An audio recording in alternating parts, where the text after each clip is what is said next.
Ертеректе Көкшетау жерінде аппақ әдемі бура мекен етіпті. Ол өзгелерден саяқ, жалғыз жүретін. Бура қалың орман ішін кезіп, шөліркегенде Күміскөлге келіп шөлін басатын еді. Күміскөл оның тыныстайтын сүйікті жері. Бура ерекше қасиетке ие болған. Елге қауіп қатер соғыс жұт түнгінде боздап елдің тынышын алатын. Оның белгісіне үйреніскен халық бураны айрықша жақсы көріп, қадірлеген. Күндердің күнінде елге зұлым жау шабады.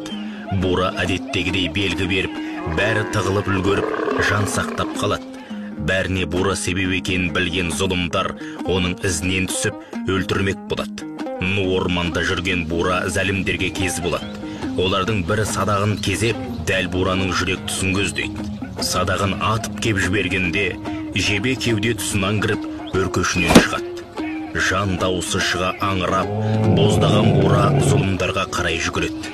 Атына қамшысын басқан олар бытырай қаша жөнеледі.